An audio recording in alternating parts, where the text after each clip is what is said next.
नहीं एसडीएम साहब एक मिनट रुको जी, एक मिनट। एफआईआर हो रही है, लेकिन एफआईआर कर की निर्वाह धरण खातर एफआईआर करी थी जी, उसके ऊपर एक्शन क्या हुआ है ना? जी जी जी। जिंदाबाद जिंदाबाद जिंदाबाद जिंदाबाद। ठगी ठोरी बंद करो, बंद करो। दर्ज हुए इतने दिन बीत गए, आज तक कोई कार्रवाई नहीं हुई। वो पटवारी और कानून गो तक सस्पेंड नहीं हुए। नकली किसान को मुआवजा मिला, यानी कि उसमें नाम किसान का, उसमें अकाउंट नंबर कोई और उसमें जो है वो पैसा डाल दिया कोई बस का ड्राइवर है जिसके पास ना जमीन है ना कुछ। लगभग 13,59,000 रुपए का ये अकेले बड़ोपड़ गांव का 2021 का घोटाला आया। एसडीएम साहब ये 2021 का, कोई नहीं, एक बार बात बता दें, हम दे देंगे ज्ञापन। 2021 का मुआवजा जो वितरण हुआ जी फसल खराबे का, तो 3 गांव के मुख्य ये किसान हैं। चिंदड़ गांव है, खारा खेड़ी है और बड़ोपड़ है।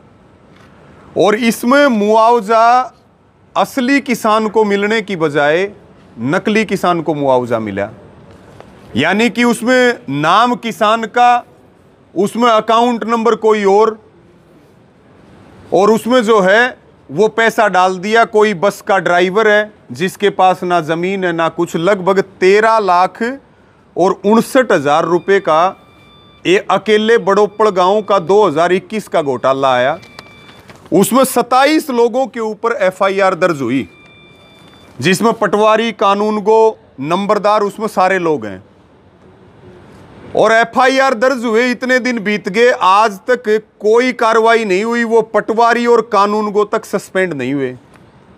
तो हम मिलने के लिए तो आए थे डीसी साहब से, और 10 दिन का हमने समय तय किया है जी कि भाई 10 दिन में जो बड़ोपड़ की एफआईआर है उसके ऊपर कार्रवाई हो जानी चाहिए प्रशासन की तरफ से, और उन लोगों की गिरफ्तारी होनी चाहिए। जब सारे सबूत कागजों में मौजूद हैं तो उसके बाद प्रशासन और सरकार उनको क्यों बचा रही है? या फिर उच्च अधिकारियों की उनके साथ कोई मिली भगत है क्या? जो उन्होंने लूट और डाका डाला है, जिस किसान की फसल बर्बाद होगी उसको तो मुआवजा नहीं, और जो सेटिंग कर गया इनके साथ 50% में उसको मुआवजा दे दिया। 2 गांवों की एफआईआर नहीं हुई, चिंदड़ की और खारा खेड़ी की।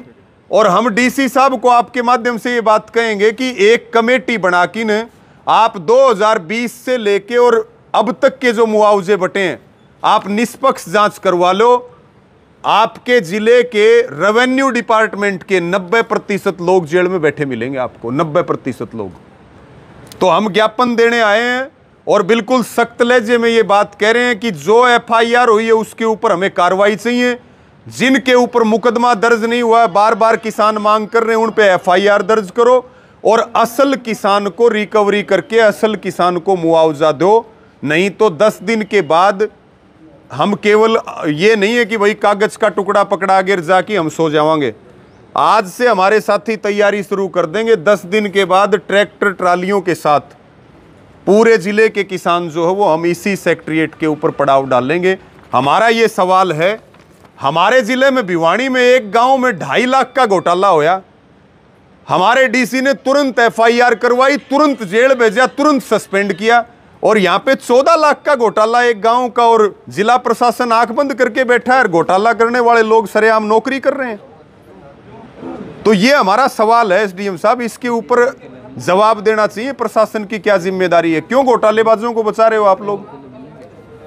तो हम ये ज्ञापन दे रहे हैं। अगर आपको 2 बात कहनी हो तो आप कह सकते हो जी।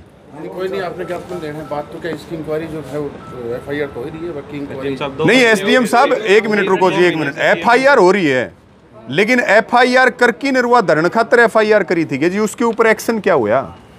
चलो कोई बात नहीं, आप दो ज्ञापन। बड़ोपड़ और खाराखेड़ी की 2 महीने पहले सीएम विंडो दी है जी, आज तक कोई रिप्लाई नहीं आया हमारे पास।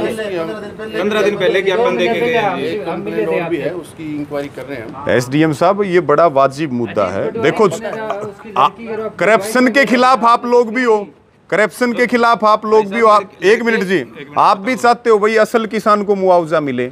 जब सारा काम डॉक्यूमेंट के बीच में मौजूद है, पता है किसने क्या चोरी कर रखी है, किस किस की उसमें, उसके बाद भी अगर कार्रवाई नहीं होगी तो लोगों का प्रशासन के ऊपर क्या विश्वास रहेगा जी? जिसने जो गलती करी हैं? उसको सजा होगी, उसको नहीं होगी।